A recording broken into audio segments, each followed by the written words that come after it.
Hello, hello, hello. Welcome back to the channel. We are back in action. It's been a little while since I've done one of these weekly show reviews, and to be honest, I've been wanting to get back into them. And this most recent SmackDown seems like the perfect show to start with because, well, it's the most fun I've had watching wrestling in a while. It felt like the first 3-hour show that's like not had any filler in it. And I don't really know what it was. It was fun. That's really all I can say. It was fun. So without busting your balls any further, let's go ahead and get right into the show. And I'm going to try to like run this down in like order of events. So we're going to start with the CM Punk promo at the beginning of the show. Like Mussolini! It was a pretty emotional promo, and the marks are going to love the fact that, he mentioned AJ Lee. As a self-proclaimed CM Punk dick rider, there is nobody happier in the world to see him main event WrestleMania than me. Until, ladies and gentlemen, my name is Paul Heyman. And Twin came out and basically challenged me to a dick riding competition. Then we got more hinting at the favor, which we didn't even learn what the favor was until the end of the show. I like how well they teased the favor, and I feel like it mattered a lot more. Punk tells Paulie that he's not gonna tell him the favor until he gets to say it to the tribal chief's face, and then he dips. And then as soon as he's out of frame, you get the video package for Rey Phoenix right before he debuts. Chills down my spine, gang. Chills. I prayed for this and it happened, headass, bro. And I don't think they really could have given him a better opponent than Nathan Frazier. I'm more of an Axiom guy myself, okay? But good work on Nathan Frazier. He did some good work tonight. I mean, the match wasn't perfect, but I think it was pretty damn good. It was a perfect way to open the show, in my opinion, from a wrestling standpoint. Obviously the fucking promo, but, from the first match that the crowd sees being Rey Phoenix versus Nathan Frazier, I think that was the perfect decision by WWE. No reason to make us wait, gang. Phoenix won and then cut a promo, and I have no idea what the hell he said, but I'm gonna be honest, it sounded cool, so I'm just gonna assume it was cool. I really love me some Rey Phoenix. I love me some Rey Phoenix, and I love me some Penta, so I'm excited to see where this goes. Well, I'll tell you exactly where it goes, you mark. It's going into a match between Rey Phoenix and Berto next week on SmackDown. Because of a backstage segment with Santos Escobar, Berto, and Angel. Berto called him a lizard and said that he's better than him. Sign me up, gang. I'm here for some good lucha things, you feel me? Then we got an interview with Braun Strowman backstage, and did he say he was gonna bust on him? Adam, get out the spot with your freaky ass. I'm 98% sure that's what he said, and that's just crazy, wow. Then Solo pulls up in the shot looking like somebody's baby daddy. Then we got mental hospital patient Tama Tonga as well. LA Knight then pulls up and we get this fun little interaction between him and Tama Tonga. LA Knight looked genuinely concerned for Tama Tonga. Then he said something yeah on your ass or something. I don't know what he said, to be honest. Then we get LA Knight versus Tama Tonga, which I thought was fun. I'm not gonna lie, I got a little scared with that one face bump that LA Knight took on the announcer's table. He ended up being fine, but in the moment, it looked really bad. Maybe I'm tripping and I got worked, but it looked pretty bad at the time. And of course, LA Knight beat Tama Tonga because why wouldn't he? That's just kind of common sense. The finish was cool with LA Knight, dodging the Samoan spike, then kicking out of the roll-up, then hitting the BFT. That was pretty cool. But then we get into the whole Tiffany Stratton and Charlotte Flair promo battle, which just was uncomfortable. Not gonna lie, they pulled up with the same exact player build, and something feels off about Charlotte.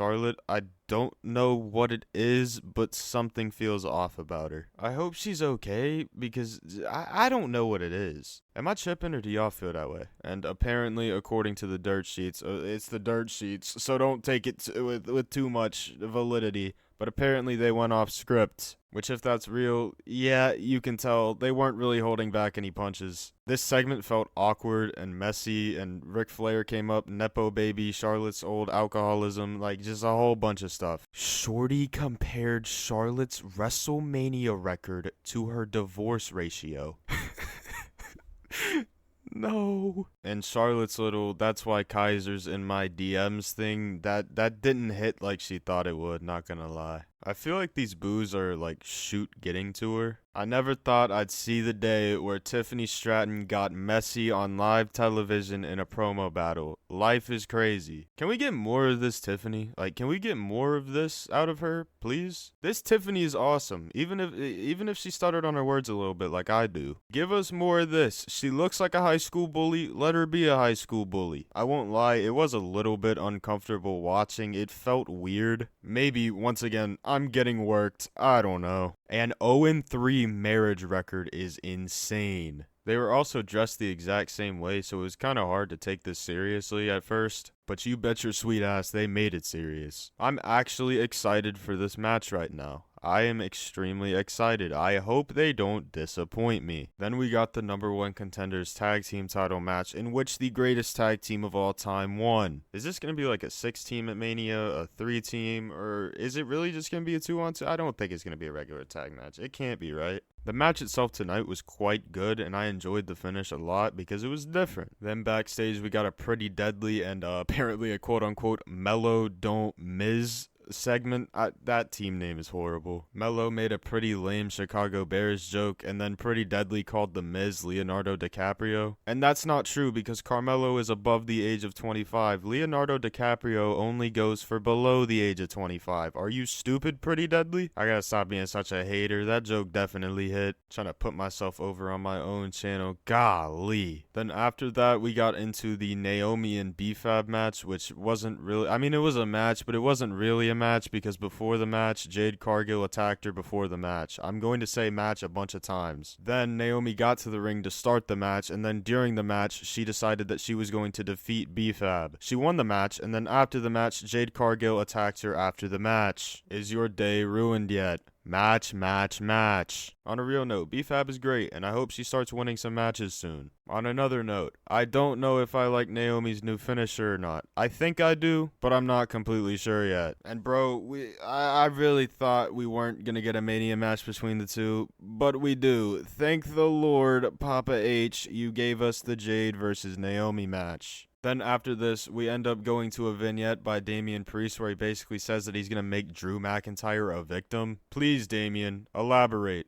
Allow the class to know what you mean by that. See, I love Damian and I love Drew, but in all honesty, I couldn't care less about the match. It's gonna bang though, so I can't complain. And then, yeah, the Kevin Owens situation. If this is real, this sucks, and I pray for the best recovery possible for him. And I guess some dipshit in the front row decided to heckle him, like right before he left. Wrestling fans are weird, man. So basically, Randy Orton comes out and, comes down to the ring, doesn't do anything to Kevin, gets in the ring, Aldis tells him that he doesn't have a Mania match, and then Randy just loses his shit and decides that he's gonna RKO Nick Aldis. Please, please, please, Nick Aldis versus Randy Orton. Please, please, please. It's not happening, but please, please, please, I'm begging you. If that actually happens, I think I would lose my shit. In all honesty, I think I would. I don't remember exactly when. It might have already been past this point. So right now we're at the Nick Aldis situation. But I don't know whether this was before or after that. Seth Rollins arrived to the arena when Paul Heyman was looking for his tribal chief, to pull up in that GMC or whatever. Seth comes out and basically trolls the wise man, and now we're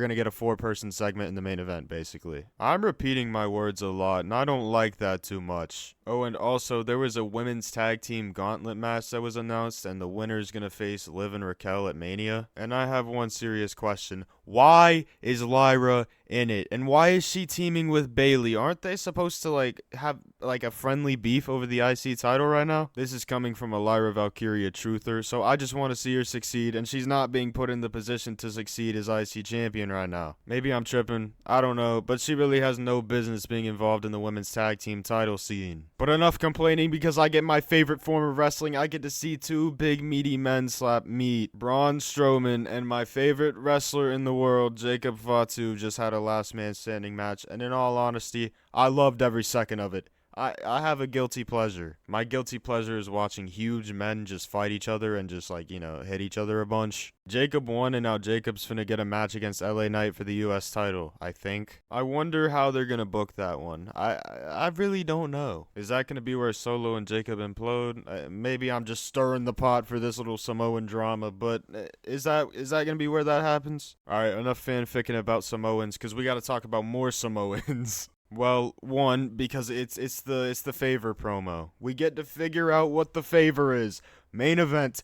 What is Paul Heyman's favor? Basically, Roman pulls up to the show. He starts walking like the rents do. And I'm gonna save you some bullshit. Seth comes out, and then Punk comes out. And Punk reveals that his favor is that Paul Heyman will be in his corner at WrestleMania. By God! By God! By God! Roman Reigns doesn't have a wise man. I'm keeping that in because I don't care enough to, edit it out, but we get a bunch of sexual tension, and then Roman threatens to attack Heyman, backs him into the corner. Punk comes up, starts attacking Roman, gives him a GTS. Then we get Punk and Rollins doing a stare down. Rollins dips, and then the closing shot of SmackDown is Paul Heyman all teary-eyed and CM Punk doing the GTS motion while Roman Reigns lays dead on the ground. Absolute cinema. I didn't do this justice, so if you haven't seen the promo, go watch it. Hell of a show, man. Like, a really good show, in my opinion. Don't let the angry IWC marks fool you. SmackDown was actually good this week. I think we got a little bit of everything, and I don't know what more you could want,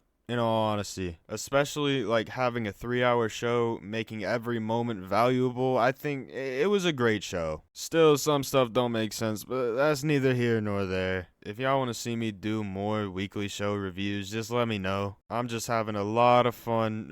I'm having a lot of fun watching wrestling right now. But anyways, that's going to be all for me. I appreciate you guys taking time out of your day to watch this video. If you enjoyed it, and if I earned it, I would appreciate it if you liked the video as well as subscribe to the channel. You should also join the Discord server, because all the cool people hang in the Discord server. Join the Discord server. I'm going to fight you if you don't. Join. And as always, y'all stay safe. God bless.